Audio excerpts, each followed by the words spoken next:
SINCA, sharing innovative and creative actions. That's for you.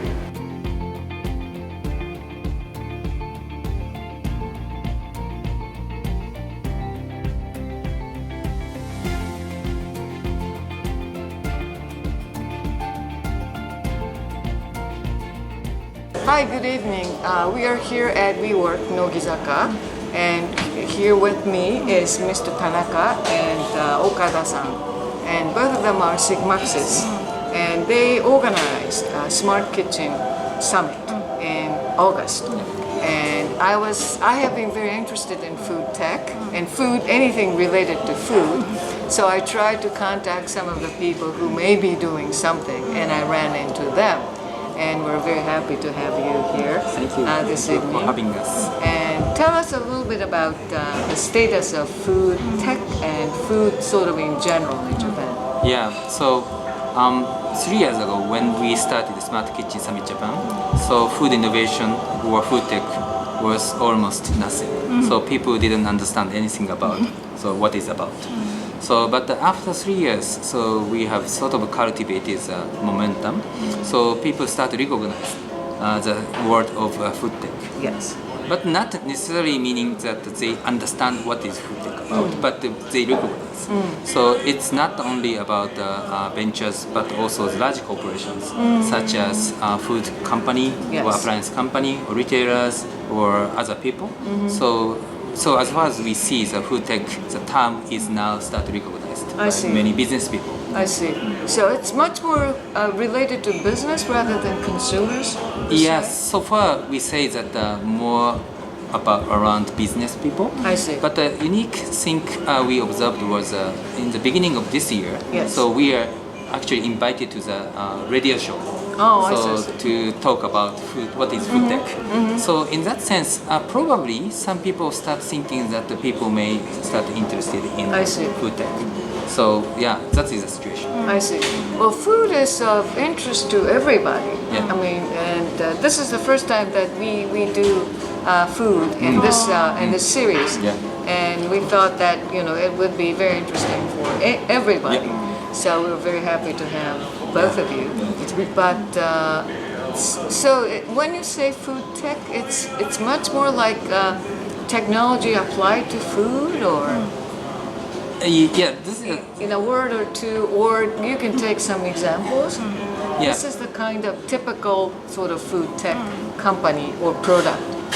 Okay. So food tech is more like a consolidated term of meat tech, restaurant tech, or personalized nutrition kind of stuff. I see. So we define food tech as more like a consolidated concept, overarching concept. Yes. So some very specific example we would like to name is so smart appliance.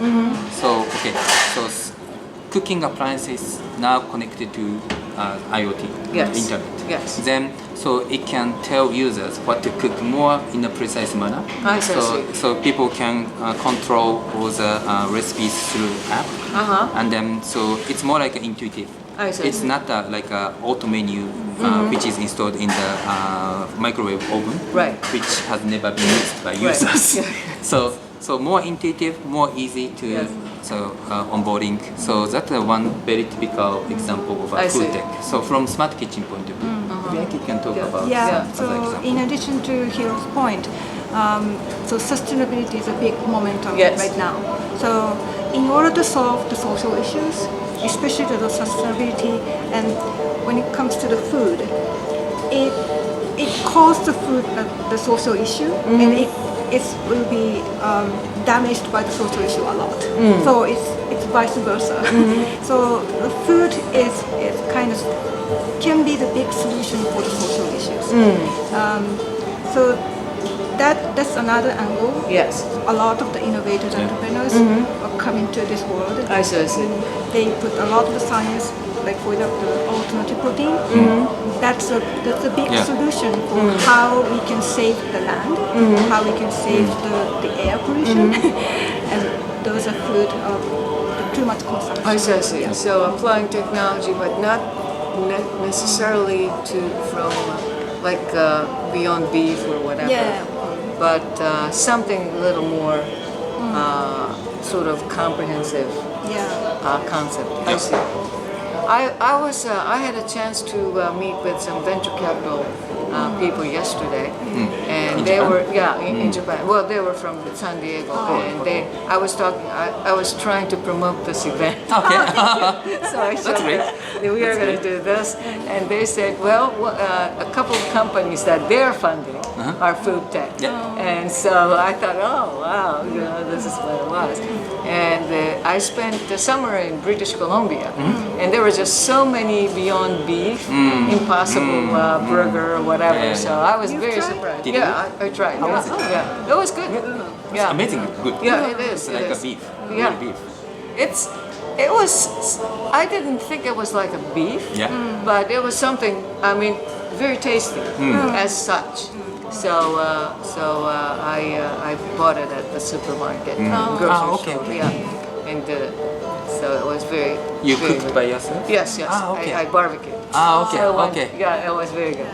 But anyway, That's actually a very big thing.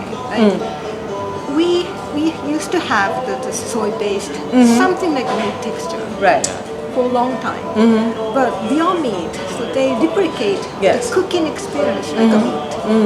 So you put the brown, the meat, Right. and then you burn it, Yes. you bake it, and then it becomes the red. That experience is really like a barbecue. Oh, I see. Yeah.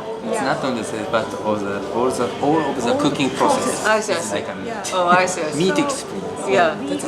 And also the meat eaters can both enjoy the barbecue moment with doing the same, I see. same action. I see. Yeah, so that's the point. I see. That's very interesting because I think you mentioned that the food is very important in many ways. It's not just food, that you need to live. It has a lot of connotation, connection, and relationship and things like that. Exactly. And so, on that point, tell us a little bit about this well-being. Oh. Yeah, you should. So what you're trying to do is much more promoting the concept of well-being. So without thinking well-being Yes. for the planet and for the people, we can just produce very addictive food to make a profit, Right. in a financial profit. Yes. But I think we've been doing that way for a long time to achieve our economical growth. Right. And that was really important to boost our business and to make everyone eat at least. But what we are seeing now is a lot of the people were like having a problem in the obesities and also chronic diseases and also like mental like Illness. illness, and that all caused by their eating behavior and also like losing the connection with the people by the digitalization. That's so ironic. Yes. So if we think about all of those connections, we really have to think about well-being first. Then what we can do, then maybe food and eating situation is one of the big portion in Right. life. Yes. So we can do something about in food. Yeah. And then what kind of technology and sciences we can apply to, because we are having a so busy life, so we cannot go to the forest and get something and do all of the stuff in the old times. So we have to modernize all of the process in a very good way Right. to sustain. Yes. Let me just add one thing. So we are doing the consulting business. Yes. So therefore, if we face with food manufacturer, so their aim is how they can grow their business. And then if we can just apply tech or science for food, so it's really easy to get people addicted, as Akiko mentioned. Okay, what is the best way to addict people? Or is it add more salt, add more sugar? Okay, that may probably increase your business, but it may harm to the planet and people. Right, yes. So therefore, in order to make a sustainable business, not only for people health, but also the earth, so we have to definitely think about well-being, but well-being not only focusing on people, but also earth. I see. So yeah, which we usually name it SDGs for branding, Right, but we right. also think about people personally. Therefore, well-being concept is quite material. I see. in that sense. That's very interesting. Yeah, because I don't know how much is that concept known here in Japan. In Japan, that's good question. We're promoting now. Yeah. We would like people to understand this Right. concept. But I think whenever we talk about this concept, everybody will agree and have a big sympathy. And we can aspire and inspire them Right. to do the business around Yeah. well-being. So that means it's maybe still hidden and it's still not the main the campaign yet. But I think in the deep in our mind, everybody has this Yeah. concept. So maybe again, maybe this is the same situation with food tech. Maybe well-being is started recognized by business people. I see. I see. And then maybe you remember, so maybe 10 years ago was less, so WHO defined the status of healthiness as a physical, perfect physical well-being and the mental well-being and social well-being kind of stuff. Since then, so well-being is being started used by many business people. But when it comes to more like a consumer or people side, so well-being is still very vague concept. I see, Maybe I see. wellness Yeah. is more I see. widely recognized. So therefore, so we definitely promote or make the concept of well-being more spread across people, but in a right way.